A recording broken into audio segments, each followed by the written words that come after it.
Samuel deals with and tells the account of the confused life, reign, and decline of King Saul, while towards the end shows the rapid rise of the young and faithful King David.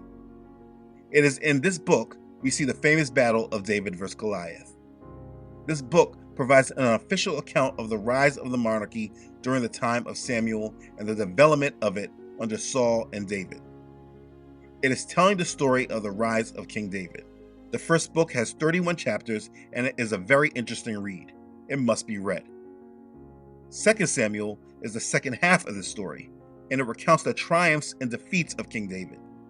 This book covers the period from the death of Saul to the end of David's reign as king. During David's 40-year reign as king, he brought the tribes of Yasharel back together again under one strong kingdom and transformed the nation into a military power able to dominate the surrounding nations. After capturing the Jebusite fortress of Jerusalem, David made it his capital, and this became the power base for the establishment of David's empire. David began to free the Israelite territory from the Philistines and Canaanite domination, and in doing so, he extended his kingdom by military conquest to the north, south, east, and west. And that's all in this book of 2 Samuel. That part you can find in chapter 8. David's conquests and alliances gave him control of territory from the border of Egypt to the Euphrates. For a brief period, Yasharel was as strong as any nation in the ancient world. This book of 2 Samuel tells the story of the establishment of the kingdom of Yasharel, and I don't think you can say you understand the Bible without getting to this point and understanding how we exactly got to this period of greatness in this biblical story. This book does not just record the greatness of David by his military conquests, but being a direct contrast and comparison to Saul. This book emphasizes that it was Yahuwah who rejected Saul for his disobedience and chose David for the throne, and disciplined David for his pride, making David the true king of Yasharel. This was greatness.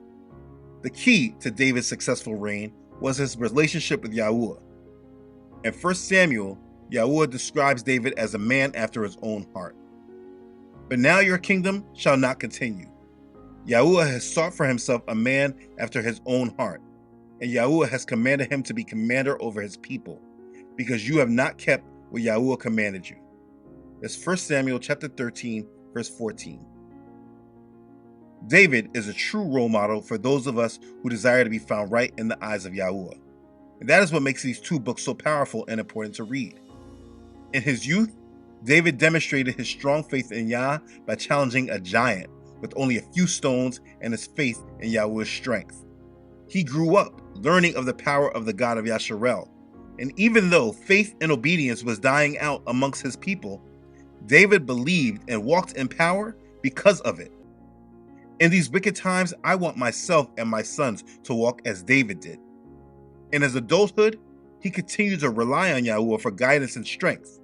Scripture says, it happened after this that David inquired of Yahuwah, saying, shall I go up to any of the cities of Yahudah? And Yahuwah said to him, go up. David said, where shall I go up? And he said, to Hebron.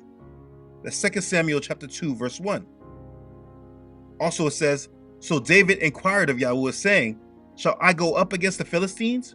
Will you deliver them into my hand? And Yahuwah said to David, go up, for I will doubtless deliver the Philistines into your hand. 2 Samuel chapter 5, verse 19. This is a real example of a relationship with Yahuwah. It's a great example. Also, something about David, he eagerly wanted to build a temple for the glory of Yahuwah. Now it came to pass when the king was dwelling in his house, and Yahuwah had given him rest from all his enemies all around, that the king said to Nathan the prophet, see now, I dwell in a house of cedar, but the ark of Elohim dwells inside tent curtains. Then Nathan said to the king, go, do all that is in your heart, for Yahuwah is with you. That's 2 Samuel chapter 7, verses 1 through 3. David did not build the temple, but he laid the important groundwork and prepared the way for his son Solomon to complete it. He also wrote numerous songs of praise to Yah and led the Israelites back to true worship of Yahuwah. Even when he sinned, he demonstrated to the people his repentant heart before Yah.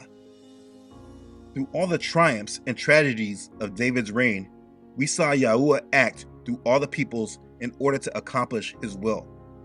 Yahuwah gave David a glimpse of his ultimate will and the promises that he gave him. When your days are fulfilled and you rest with your fathers, I will set up your seed after you, who will come from your body, and I will establish his kingdom. He shall build a house for my name, and I will establish the throne of his kingdom forever. I will be his father, and he shall be my son. If he commits iniquity, I will chasten him with the rod of men and with the blows of the sons of men. But my mercy shall not depart from him, as I took it from Saul, whom I removed from before you. And your house and your kingdom shall be established forever before you. Your throne shall be established forever. The 2 Samuel chapter 7, verses 12 through 16.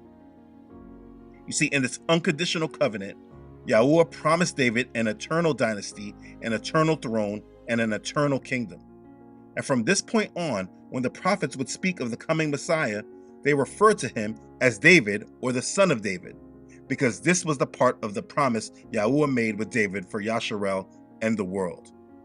Ultimately, we all know that a more righteous king, greater than David, came.